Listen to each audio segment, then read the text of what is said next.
everyone, it's Danny. Okay, so today we will be repotting a Cattleya orchid. Now there are many reasons why you want to repot your orchid.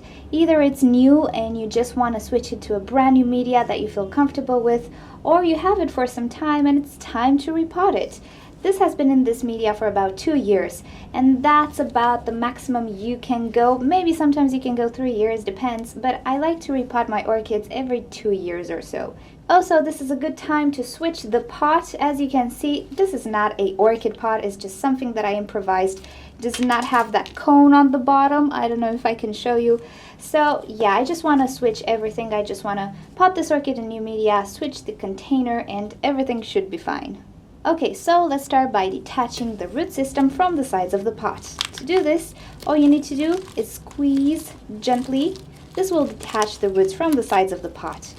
Okay, so I think my orchid is detached, so I will try to grab as many canes as I possibly can at once by the base and pull up gently. If you pull up too fast, you're gonna spread this media all over your place. And there we go. Yes, this media is a bit broken down. Okay, so now I will remove the old media from the root system as much as I can. I'm just gonna massage the roots and try to make this media go down. Wow, this really has been potted a long time ago. I used to use these things, but I've discovered they're quite useless in my environment.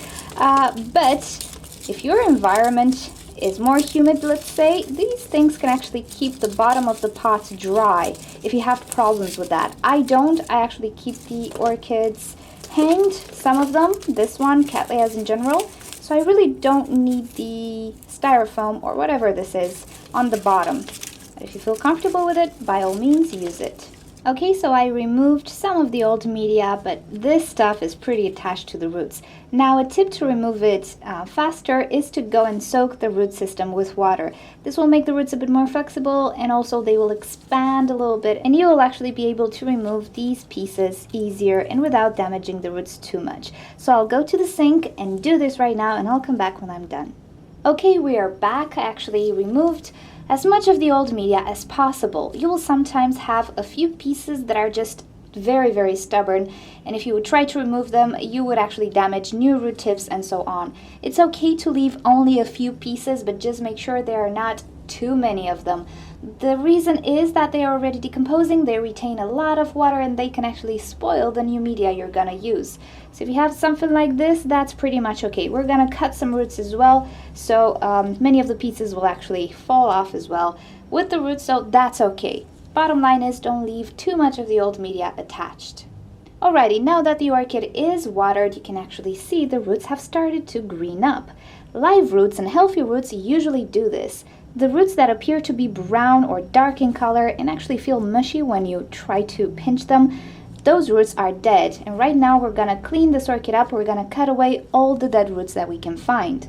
For this, we're gonna use a scissors, which is sterilized. You can sterilize the scissors with alcohol, bleach, a flame, whatever means you find suitable for you, but do sterilize it, especially if you've already used this scissors with another orchid. If you don't sterilize it, you can pass on virus and disease to your orchid from a different orchid. Okay, so right now we're gonna identify all the roots that are dead and we're gonna cut them away. So as you can see, I do have some really brown, really mushy roots right here. They really don't need to stay on my orchid anymore. Sometimes they will just come off. If they don't, just cut them away. So that's what I'm gonna do now. It will take some time, but in the long run, it's better for the orchid. Okay, so I've cut away all the dead roots that I could find. One thing to remember here is that some roots that might appear yellow or a little bit brownish might not be dead. The best thing to do is to actually press gently on them, and if they're firm, they are alive and you shouldn't really cut them. Alrighty, so if you're a beginner or you don't have too much experience with Cattleya orchids, this is where you should stop with cutting the roots. Leave as many good roots as possible on your orchid. Whatever I'm gonna say from now on is actually destined to more experienced growers. Not that I'm discriminating in any way, but the more experience you have with the Cattleya orchid, the more of a trained eye you will have and you'll actually figure out what I'm trying to say. Alrighty, so I've cut away everything that was dead. I'm still left with a whole bunch of roots, and not all of these roots are brand new. So what I've discovered with Cattleyas, oncidiums as well, but not to this extent, and other sympodial orchids, but Cattleyas in particular, they have such a fast regeneration cycle, it's unbelievable. And I've had this happen with all of my Cattleya orchids. What I mean by this is that a Cattleya orchid does not hold on to its roots, its old roots, for that long. The roots that are actually kept alive most often than not is actually the roots of the first, or the last actually, 2 to 3 pseudobulbs. So with my orchid here, this is the newest pseudobulb, the one that bloomed. The second oldest, let's say, pseudobulb is this one, and the third oldest pseudobulb is this one. All the other pseudobulbs here, they're very, very old pseudobulbs, let's say 3 years ago, 4 years ago, and even more than that. Now, what I've discovered is that the roots of these pseudobulbs will not make it into a new pot no matter what you do. They will actually die pretty soon. And if you just mess around with them a bit while you repot them, it's a good chance for them to die. So what I usually do with the Cattleya orchids for a few months now, almost a year, is actually I cut away the roots that come from the oldest pseudobulbs. I only keep the roots that come from the first, second, and maybe the third pseudobulb, let's say. These other ones, even if they're not dead, I pretty much can bet you they will die soon. And I really don't want to have a whole rotting clump of roots decaying into my new pot and new media. So I am actually cutting away all these roots that come from these old bulbs. Now, if you don't feel comfortable with this, don't do it. There's no reason for you to lose any sleep about it. If you don't agree with me, again, you don't have to do this. You don't have to agree with me. This is just something that I've noticed and I actually don't like with Cattleya orchids. And I only had trouble by leaving very old roots on because they will decompose. Or at least for me, they decompose really fast. I don't know. But if you noticed pretty much the same thing, you kind of know what I'm talking about. And I think Roy from Roy Plant Dharma here on YouTube pretty much said the same thing at some point, and I did tell him, you know what, I discovered the same thing.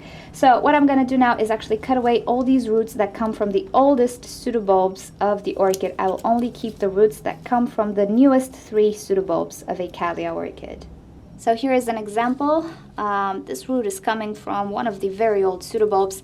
It's still firm, but you see already it's starting to go bad. Now, if I keep this root in about 2 months, it's gonna be mush and it's gonna stink and it's gonna fill my new media with all sorts of fungus and so on. The root itself is still alive, but yeah, I don't want to keep this. Now, in the case that your orchid doesn't have too many roots, does not have a healthy root system, keep as many good roots as possible because you want to hydrate the orchid. But if the orchid is healthy and dandy, yeah, no, I would really cut away all these old, very old roots. They really will not survive too much. So after cutting away all the dead roots and possibly old roots, I actually like to disinfect the root system with hydrogen peroxide 3%. Now this is especially useful if your orchid is brand new and you don't know if it harbors slugs or snails or any other types of pests. Hydrogen peroxide would actually kill the slugs.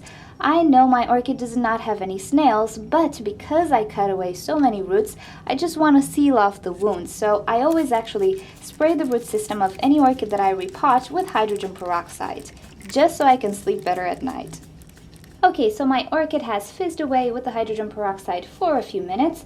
Now it's time to think about the pot and the potting media to use. I actually like to use plastic pots and also clear pots because I can see how the roots are doing, how they're developing, and also it can tell me when the media is dry, so when I need to water my Cattleya orchid. Now for me, bark media is the best one to use with Cattleya orchids because I have an ever-changing environment. Either in the summertime it's really hot and dry, and in the wintertime it's really cold and wet. So I have to choose something that will keep me good for all seasons. And for me, it's bark chips. If, however, you like to use a mixture between bark chips and sphagnum moss, maybe you have a hotter or drier environment, that can work as well, just as long as you keep the media ventilated. This is why I like to make side holes in my pots as well, even if I'm using bark chips. So I will place a layer of media on the bottom of the pot.